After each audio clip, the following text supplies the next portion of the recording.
नमस्कार दोस्तों, भक्ति सागर त्रिदेव चैनल में आप लोगों का स्वागत है।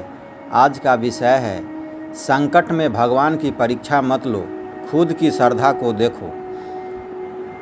जब जीवन में संकट आता है तो हम कहते हैं भगवान कहाँ है, मैंने तो रोज़ पूजा की फिर भी ये दुख क्यों।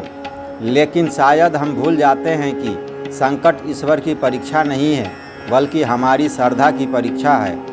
भगवान को क्या साबित करना है, वो तो सर्वशक्तिमान है।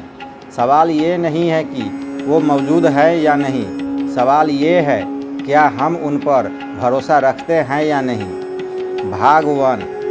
संकट में सबसे पहले विश्वास डगमगाता है। जब दुख आता है तो मन कहता है क्या भगवान सच में है, अगर होते तो मुझे ये सब क्यों सहना पड़ता। लेकिन ये सोच भगवान की परीक्षा है या हमारी। हम अपनी श्रद्धा की नींव को हिला देते हैं और फिर भगवान को दोष देते हैं। भाग 2। संकट एक परीक्षा या उपहार। संकट हमें मजबूत बनाता है, हमारी श्रद्धा को परिष्कृत करता है।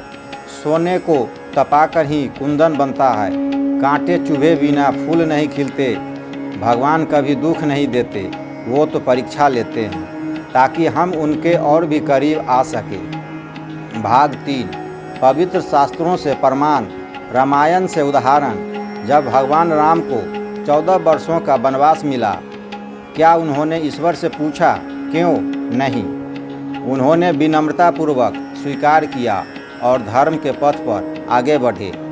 उनका आचरण बताता है कि संकट में ईश्वर से प्रश्न नहीं, श्रद्धा से समाधान खोजना चाहिए। महाभारत से उदाहरण, पांडवों पर बार बार संकट आया, लक्षागृह, वनवास, अज्ञातवास, युद्ध, लेकिन उन्होंने कभी भगवान कृष्ण की परीक्षा नहीं ली बल्कि उनकी योजनाओं पर विश्वास रखा। भाग 4। जब श्रद्धा डगमगाए तो क्या करें? सांस रोक कर नहीं, विश्वास रोक कर देखो। अगर तुम भगवान पर भरोसा करना बंद कर दो तो दुनिया और भी कठिन लगेगी। दुख के समय क्यों नहीं, क्या सीखा पूछो। हर संकट कुछ सिखाने आता है, धैर्य, सहनशीलता, आत्मविश्लेषण। भक्ति छोड़ना नहीं और गहरा करना।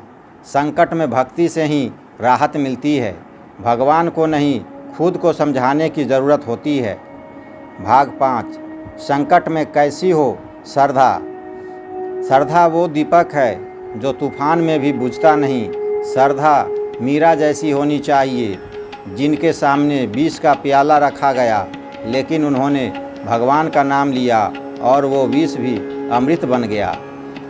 श्रद्धा प्रहलाद जैसी होनी चाहिए, जिनकी आँखों के सामने मौत खड़ी थी लेकिन उनका हृदय नारायण नारायण कहता रहा। भाग 6। क्या भगवान हमें छोड़ देते हैं? नहीं, भगवान कभी अपने भक्त को नहीं छोड़ते, वो केवल हमारी श्रद्धा की गहराई देखते हैं। बच्चा जब पहली बार चलना सीखता है तो माँ दूर खड़ी होती है पर नज़रें उसी पर रहती है।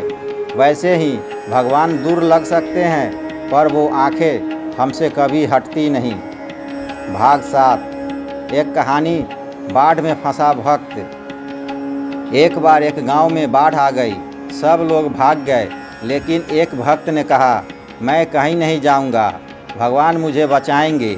नाव आई, उसने मना कर दिया। हेलीकॉप्टर आया, उसने फिर मना कर दिया। अंत में वो डूब गया। मरने के बाद जब वो भगवान से मिला तो बोला प्रभु आपने मेरी पुकार नहीं सुनी।